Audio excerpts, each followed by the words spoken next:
What's up? What's going on, YouTube? My name is Daniel, and welcome to QCFC Fan TV.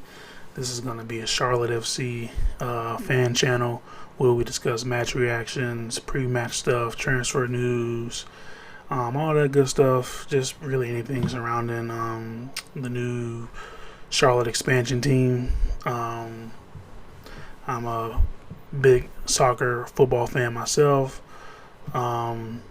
So we're just gonna go ahead and dive right into it with our first match reaction. Charlotte FC 0, DC United 3. It was a very exciting game for me, and I think for most people watching as well. Charlotte, for the most part, we outplayed DC United the whole game. I think this is one of those cases where the scoreline doesn't really match the actual game, because if you watch the whole game, DC United really didn't have too many chances. They had maybe one or two, nothing really big. We made had some big chances. We'll discuss it as I kind of go through some match events, but I would say to anybody who didn't watch the game and is just looking at the scoreline, don't be discouraged. We played really well. We looked pretty good. We looked brave on the ball, and we looked a lot better than I thought we were going to be looking, which is really good to see, because when you're talking about an expansion team and all that, and what goes into that, making up the team, you're like, we'll probably be bad for the first 3, 4, 5 seasons, but we actually look pretty well. And that's really good to see for our first real regular season match. So we'll go ahead and go through some match events. And of course, we got to talk about the handball. The handball that was given that led to DC United's first goal. And then the handball that led to their third goal, a deflected handball. There needs to be some sort of universal standard on what is or what isn't a handball. If you're playing defense and you keep your arms in by your side and you turn, I don't see how you call that a handball. I don't know what the referee was looking at. Maybe he was blind. I don't know, but really poor decision. Because up until that point, DC United hadn't really done much of anything at all. If you didn't know who's the expansion team or not, you would think they were the expansion team. But it'd be like that. Every call is going to go your way. It's how you rebound. And even after the first goal, I think we still played pretty well. We actually had a near goal, Christian Fuchs, who looked class all game. He had a near header around the 45th minute, and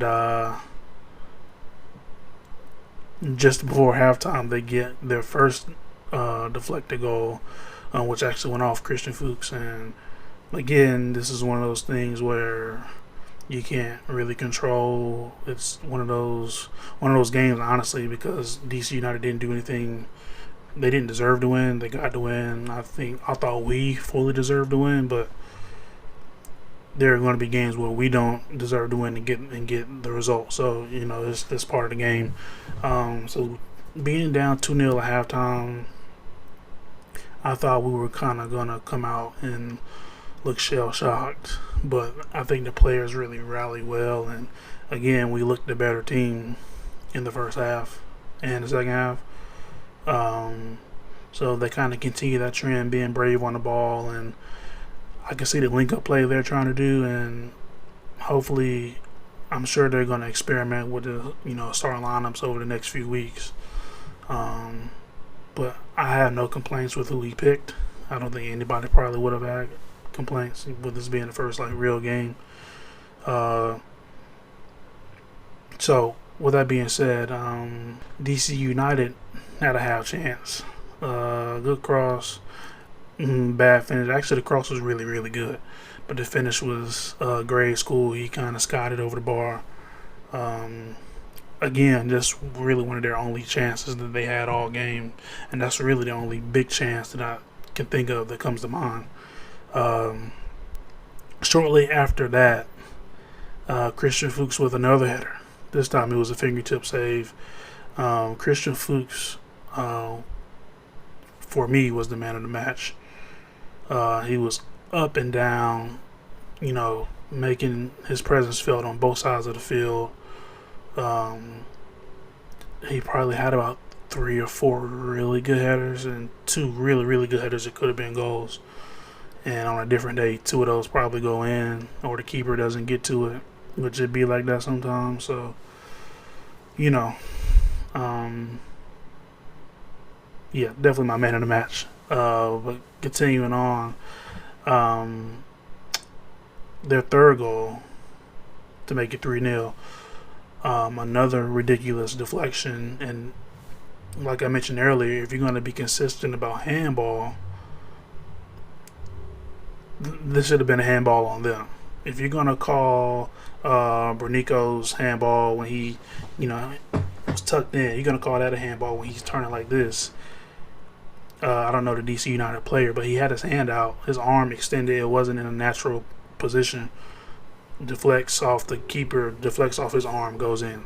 So how was one a handball, not the other? Again, just a little bit of consistency. It appears no matter what league you're in, especially in the Premier League, I'm an Everton fan, there's no clear, concise, ruling of what handball is, and that's really frustrating when it comes to fans and even more so to players, because what are you supposed to do if you tuck your arms in and get called for a handball? How else are you supposed to defend? You have your arms out, score a goal, nothing's called. Come on. There's a little bit more consistency. Not too much longer after that, to add insult to injury, Randy gets in. He gets through on goal with a great pass from Daniel Rios, and he gets it past the keeper, only for it to bounce off the right side of the crossbar.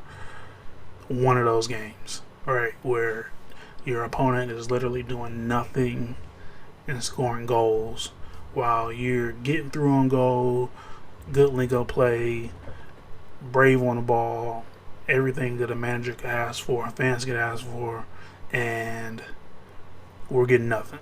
So, call it what, it'd be like that sometimes. Good pass from Daniel Rios, like I said, and he just kind of, it was a good shot. It just went off the crossbar. So, yeah. We had one more half decent chance. Adam Armour in the 90th minute. It wasn't really much. The DC United keeper, it wasn't much in it, but it was still a half decent chance. I think maybe he could have went far side of the goal. I feel like he went near side and kicked it right at him. He could have went far side, but whatever. It is what it is. So I'm going to go ahead and get to my man of the match, which I mentioned earlier was Christian Fuchs. He looked class, and we can get that kind of play from him every week. I think the future, or not even the future, but this season is going to be really, really good and better than what most people are going to expect. Being an expansion team, I think people are going to look at us as like free lunch. That's not what I saw Saturday. I saw a team that was pretty well drilled and pretty creative, trying to make some things happen. It just wasn't our night, which is fine. Next week, home opener, LA Galaxy. I will be there if we play how we did this past Saturday. I like our odds. I think the crowd, this will be a big moment for us to really get behind the team and show them, really make it, a terrifying ground to come to, I mean, obviously nothing crazy, but we can have an impact on this game too in the games going forward. We just got to come with some energy and back the players. And if they give that kind of effort that they gave Saturday, I have no question thinking that we'll back them and we'll come out with a win. With that being said, that's all I have for this Max reaction. If you like the content, like and subscribe. That'll do the channel a whole lot. Just starting it out. I want to be really engaged. I'm from Durham, North Carolina myself. I plan to be at all the home games. I have season tickets. I'm really looking forward to what we have in store as a fan base, as a team. So, if you like the content, I'm going to be dropping more stuff, pre-match stuff, post-match stuff. With that being said, be easy. Peace.